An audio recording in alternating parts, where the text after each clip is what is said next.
Classe de 4e, chapitre Théorème de Thalès, calculer une longueur. Nous allons corriger l'exercice numéro 59A. Donc le 59A. Il s'agit ici de calculer la longueur JM. On nous dit que les droites rouges sont parallèles. Je ne l'ai pas écrit.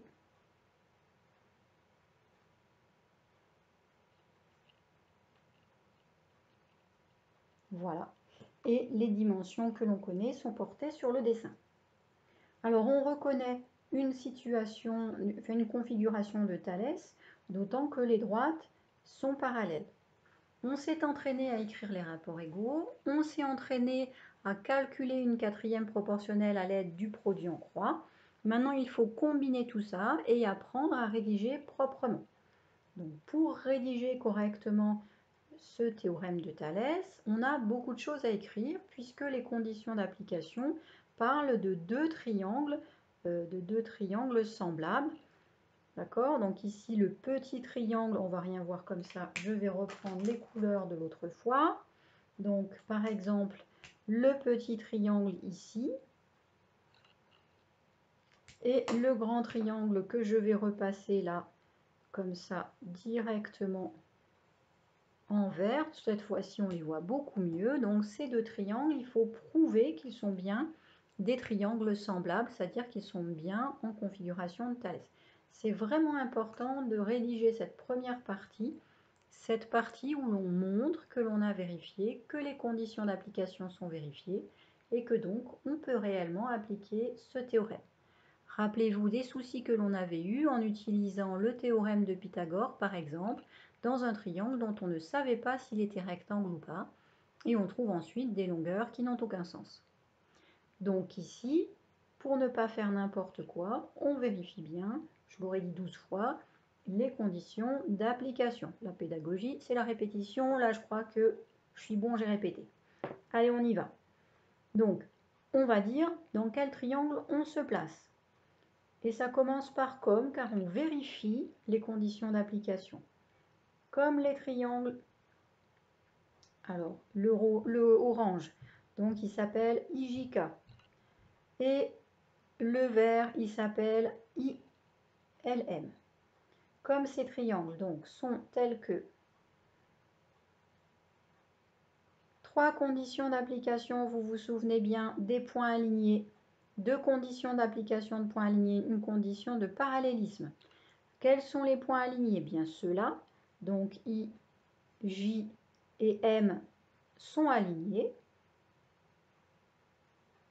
Je ne vais pas rajouter les points, je vais le mettre ici, ça sera plus joli. Et ensuite, les autres points alignés, eh bien c'est I, K et L.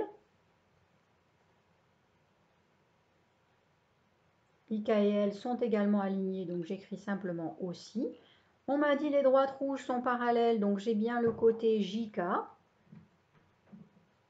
qui est parallèle au côté ML.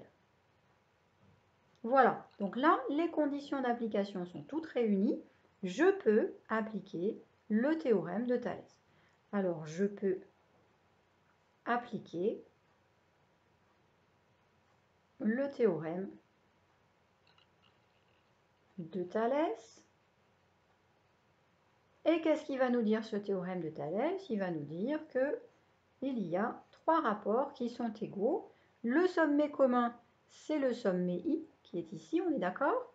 Donc, on va voir I machin sur I truc, I bidule sur I tout ça. Voilà, et ensuite, les côtés parallèles, si tout va bien. Les points alignés I, J et M, je vais prendre par exemple le orange sur le vert.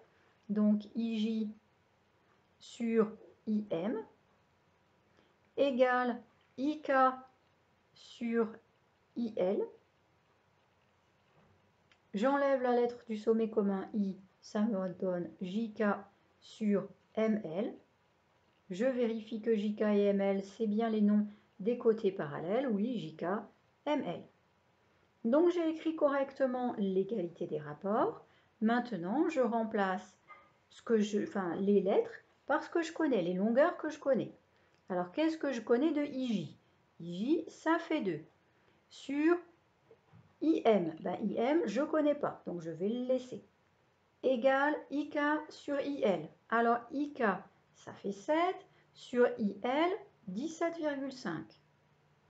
Égale JK, que je ne connais pas, sur ML. Bon, ben ça ne va pas tellement me servir, je le mets entre parenthèses. Maintenant, j'applique ce que j'ai vu l'autre jour, ce que j'ai revu, trouver le nombre inconnu ici grâce à la méthode des produits en croix. Alors, je vais dire IM égale, et j'ai pas intérêt à louper le IM ici. Si je mets juste un calcul sans dire à quoi il va me servir, j'aurais loupé des trucs. Donc, je vais dire, je multiplie au numérateur donc le produit des deux extrémités de la flèche où il n'y a pas le point d'interrogation, c'est-à-dire où tous les nombres sont connus, donc 2 fois 17,5, et je divise par ce qui est en face de IM, c'est-à-dire par 7. Et j'appuie sur les boutons pour savoir ce que ça me donne. Voilà, je mets sur ON, ça fonctionne. Alors 2 fois 17,5 divisé par 7. Ça me donne exactement 5. Donc voilà, je sais que IM fait 5 cm. Super. Sauf que si je relis la question, je n'ai pas répondu à la question, on voulait MJ et pas seulement IM. Moi, j'ai trouvé IM ici qui fait 5. Bon, ben ça va pas être trop dur maintenant de trouver ce bout-là, le bout JM. Allez hop, donc JM, c'est facile, c'est IM moins IJ, c'est-à-dire 5 moins 2, ça fait 3.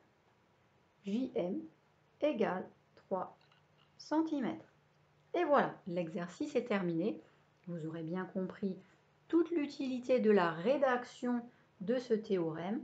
N'oubliez pas la première partie.